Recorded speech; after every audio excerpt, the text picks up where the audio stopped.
Even though they beat a BYU alumnus in their Super Bowl victory, the Philadelphia Eagles taught a lesson to the entire football world, and BYU, among many others, needs to heed it.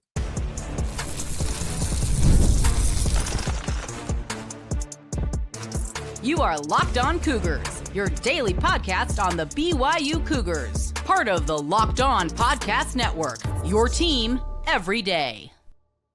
What's up, everybody? I'm Jake Hatch, your host here on Locked On Cougars, resident BYU insider. Thank you for making Locked On Cougars your first listen of the day. Hope you all are doing well, and thank you to all of you who are everydayers with us right here on your original daily podcast focused on the BYU Cougars. Today's show is brought to you by our friends over at FanDuel. With first $5 bet hits with our friends over at FanDuel, you can get $150 in bonus bets courtesy of them. Go to FanDuel.com to get started today. Coming up on today's show, we're going to talk about some of the lessons learned from the Super Bowl for BYU and other football programs out there. Then we'll talk a little bit about how BYU needs to gain a foothold once again in the islands when it comes to recruiting. And we'll finish up by saying farewell to a BYU legend who was gone far, far too soon. All right, so let's start off today's show. The Philadelphia Eagles, congratulations to them on their Super Bowl 59 victory in New Orleans, beating BYU alumnus Andy Reid in the process. But the lesson I think that Philadelphia taught everybody across the football world once again is you need to have elite trench play if you want to win at the highest levels. BYU and Kalani Sitake, I think, have done a very, very good job of heeding this wisdom. And the one thing I know that Kalani has been very, very intent on throughout his time at BYU is having strong offensive and defensive line play. What we saw on full display in Super Bowl 59 was one team in Philadelphia that has invested in both of its offensive and defensive lines and has done a very good job training them up, going up against, in particular, an offensive line from Kansas City that has been left out there to dry. I know that Kansas City has invested. BYU former offensive lineman Kingsley Suamata'i was taken in the second round of this past year's draft with the whole thought that he may be an option for them to solidify the left side of their line, particularly at left tackle. That did not go well. He was benched for the entirety of the season. They moved Joe Thuney, out to left tackle from his left guard spot. But what we saw in that Super Bowl was one team's trench play absolutely overwhelmed the other teams, and it's no surprise that Philadelphia ran away with that victory, and it's something that BYU absolutely needs to continue to invest in. If BYU can get the type of trench play that we have seen from them, and this past year I thought was a very, very good example of it from the BYU football program. Offensive line had a rebound year after getting TJ Woods installed as their offensive line coach. You saw the defensive line come up with an absolutely solid season, considering the cast of characters that Sione Puha as well as Kelly Papinga were essentially told to work with. BYU's offensive and defensive line play can be a key differentiator for them if they want to have continued success in the Big 12 and ultimately realize their dreams of winning a Big 12 title or making the college football playoff. They have had some very, very good offensive and defensive lines during Kalani Sitake's tenure. I think back to that, was it 2020, 2021 run when BYU was a Joe Moore Award semifinalist that goes to the best offensive line in college football. Think back to the defensive front of Kairos Tonga, Zach Daw.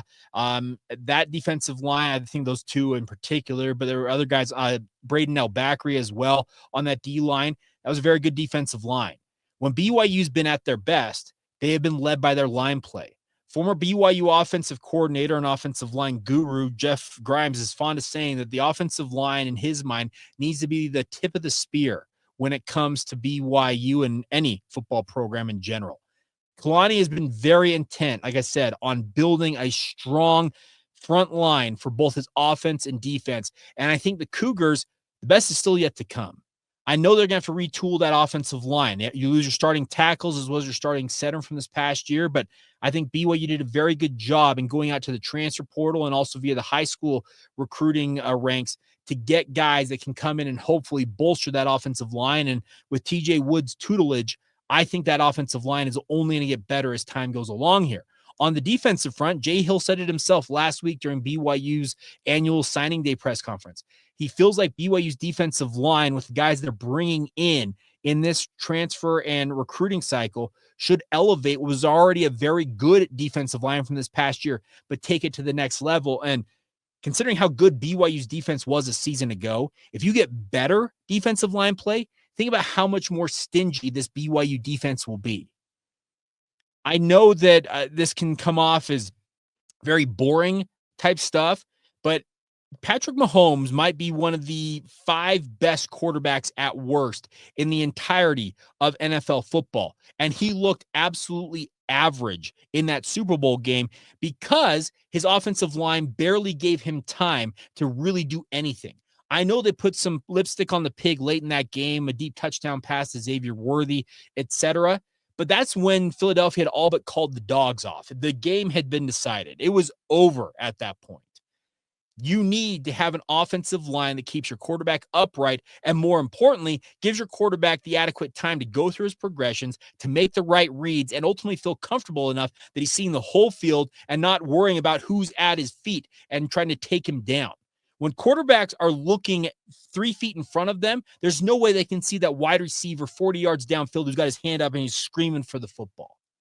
BYU, I really think that the future for BYU football, it needs to start with their frontline play. Yes, you need standout running backs. Yes, you need a good quarterback. You need wide receivers and tight ends that can catch the ball and score points, but nothing of that gets done without the 5 guys who are protecting up front. Conversely, on the defensive line, the best teams, and Philadelphia showed this in this game, the best teams in football are teams that can get pressure with their front line. In the case of Philadelphia and BYU, they play a base 4-man alignment. If you can generate pressure on a quarterback and harass them, and like I said, keep them looking 3 feet in front of them versus 40 yards downfield, you are going to win a far more, what I'm trying to say, you're going to win a lot more games than you're going to lose in that circumstance. So I think Kalani Sitake has got the message, but what we saw from Philadelphia was an absolute masterclass in having an offensive and defensive front that can absolutely own the moment and lend itself to winning at the highest level in college and, in that case, the NFL. And I think that BYU, so long as they continue to heed the message or the lesson being taught by Philadelphia, they'll be in a good spot. And I think Kalani Sitake is the man to get that done. And I sincerely hope that the future for BYU football includes some very, very good offensive and defensive line play, because history suggests when you have that, you're going to have a pretty darn good opportunity to win at a very, very high level. And BYU, I think all of us want to see them win at the absolute highest level possible. All right, coming up next, BYU's in the mix for a guy who, as I just talked about, could be a big part of the future for BYU on the offensive front. He's also a guy who happens to live in Hawaii. BYU, once upon a time, was very, very good about pulling talent out of the islands. It's gotten more difficult in recent years. What's it going to take for BYU to reestablish a pipeline to the Hawaiian Islands? We'll dig into that next, right here on Locked On Cougars. Today's show is brought to you by our friends over at FanDuel. Of course, when the game tips off, the NBA action is just getting started. There's no better place to get in on it than with our friends at FanDuel. They are America's #1 sportsbook.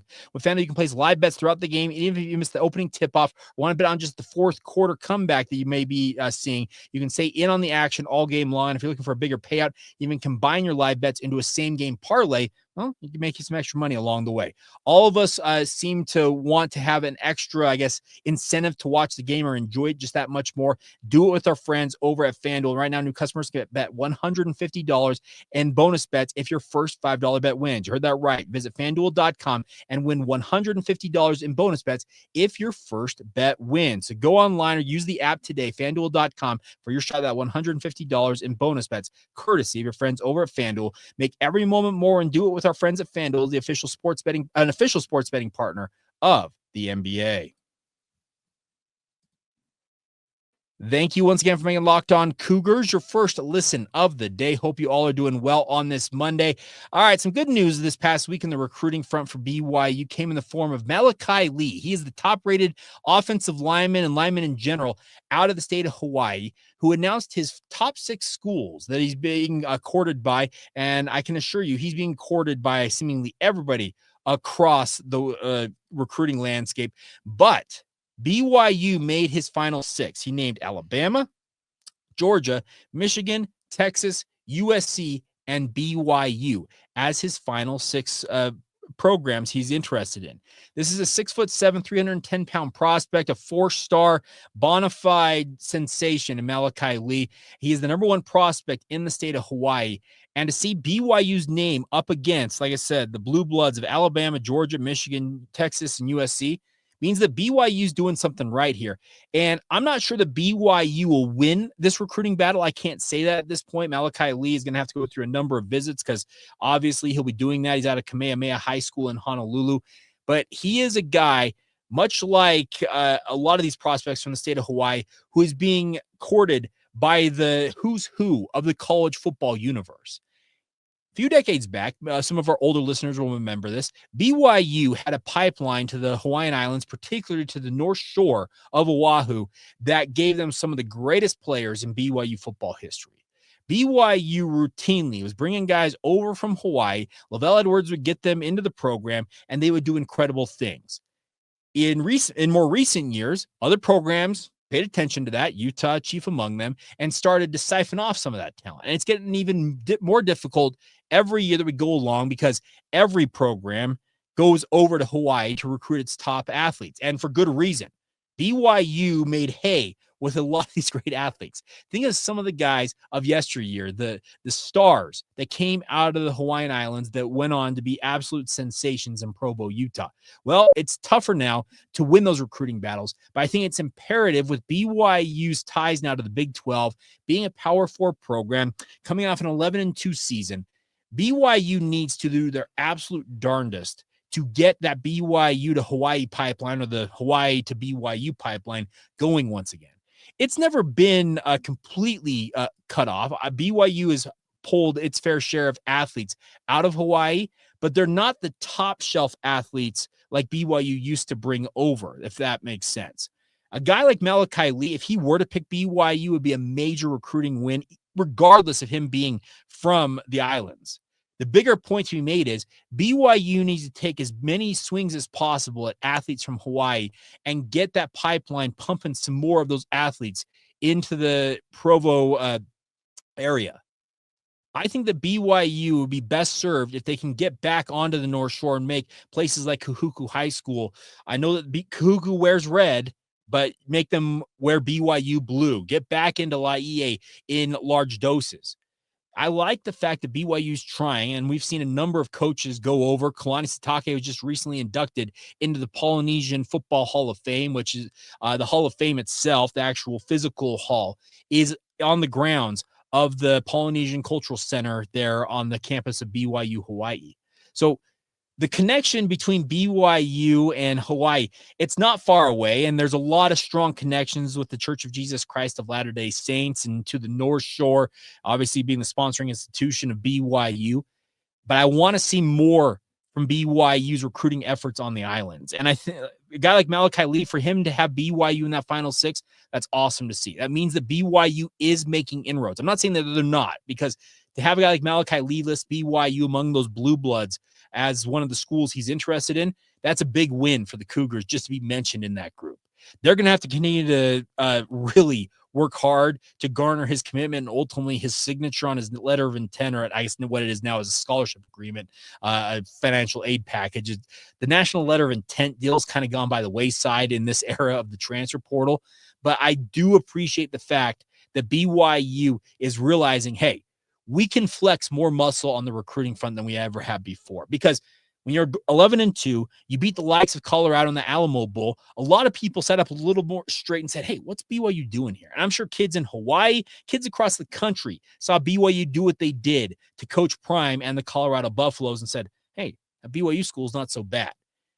BYU is never going to be for everybody. I say this often on this podcast. There are thousands of young men who are going to look at BYU and say, hey, no thanks, but no thanks. But there are conversely thousands of others who will say, hey, it's a program I'd be interested in playing for. And BYU's got to do their best to find the talent out there, the best that they can find, and bring it into the program, develop it, and then go out and win games with that talent. Because when you have guys come, let's say, from a Hawaii or come from another recruiting hotbed, if they have success, they in turn will inspire the next generation of recruits and say, hey, if that guy can have success at BYU, why can't I? So I think it's very, very critical that BYU continues to try and build a pipeline like they have to the southeast, in particular around the Atlanta area, trying to get into Florida a little bit more, Texas, obviously. California will always be a place BYU will go to, but Hawaii, it absolutely needs to be one of those pipeline states for BYU when it comes to talent acquisition. And I think that Kalani Sitake, he's got the right mindset on this in terms of we're going to take swings at guys, and some of them, they may say, hey, thanks, but no thanks. And there's going to be other guys, in this case, a guy like Malachi Lee, that the overtures made from BYU apparently have him interested to this point, and they will continue to have to make multiple overtures and love that kid up if they want to win that recruiting battle, not to mention the NIL and everything else that will go into it. But I think it's imperative for BYU's continued success to build these recruiting pipelines and keep them flowing towards Provo. All right, we will finish up today's show coming up next by saying farewell to a BYU legend. Some of you may know his name. Some of our younger listeners probably do not, but he was a guy that inspired me plenty when I watched him play at BYU, and we lost him far, far too soon this past weekend. We'll talk about him next right here on Locked On Cougars.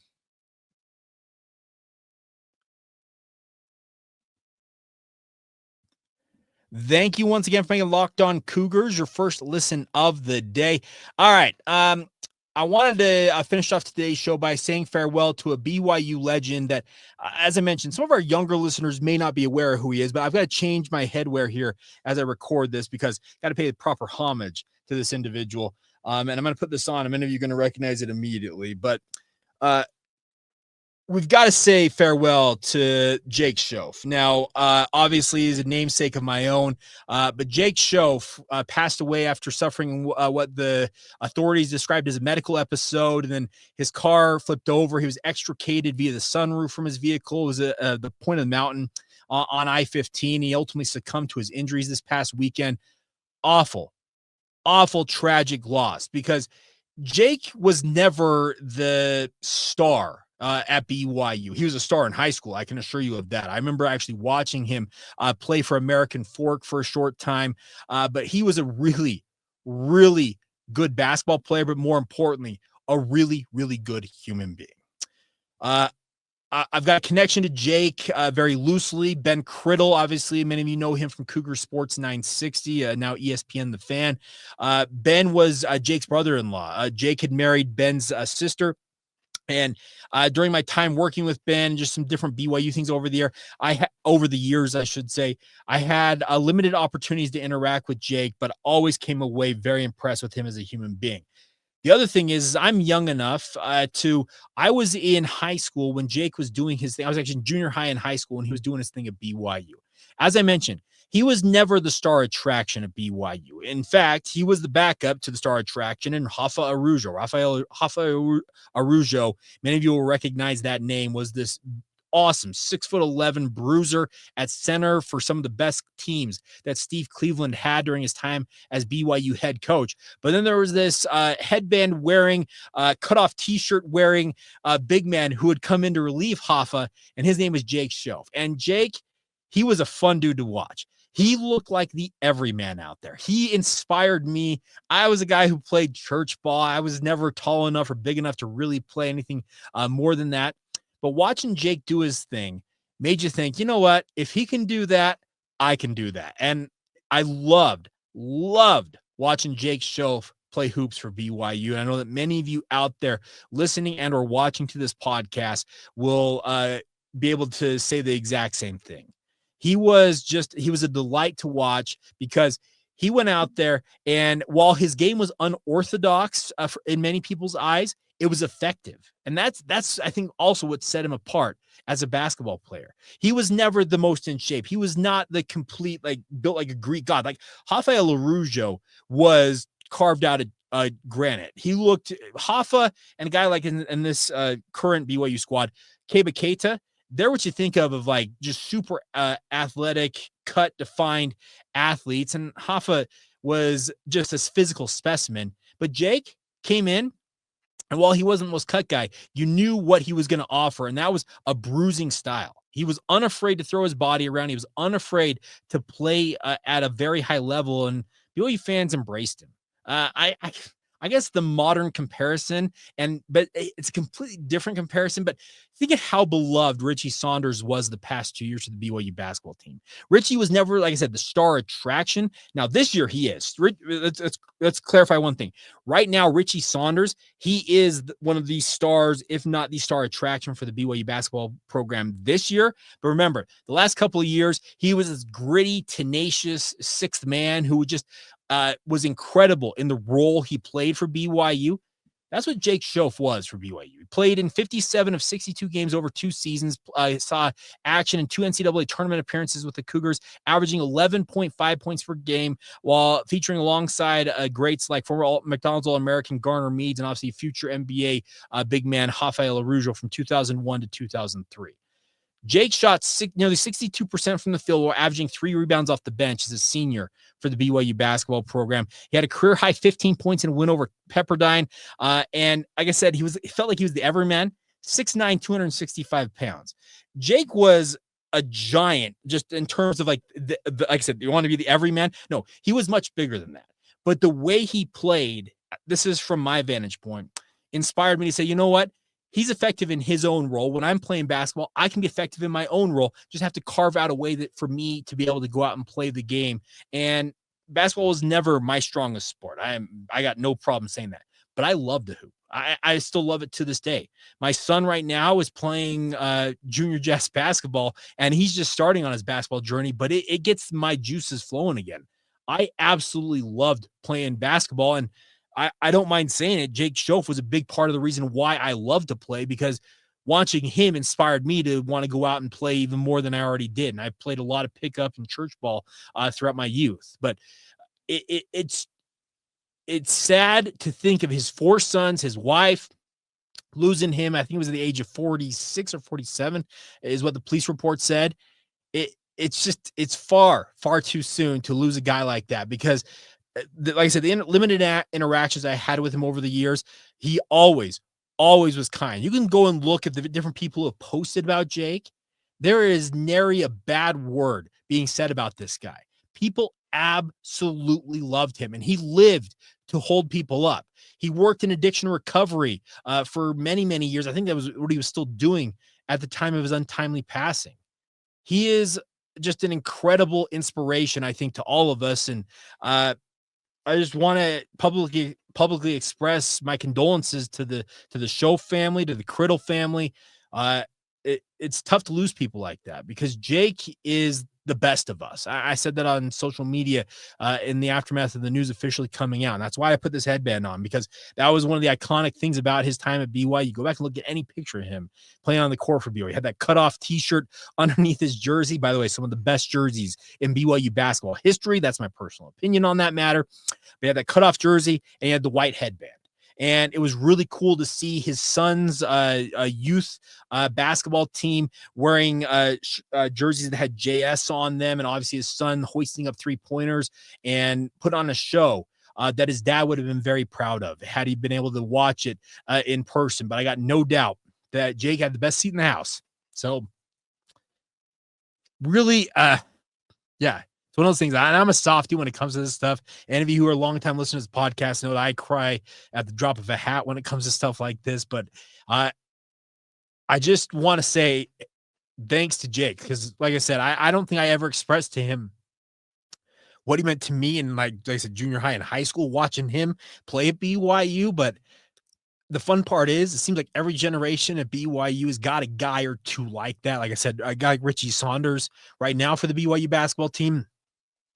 He's kind of that guy for the Cougars, but Jake Shoff was that for my generation 20 plus years ago. And there will continue to be guys like that will come up through the ranks, and they're going to mean a lot to the community around them.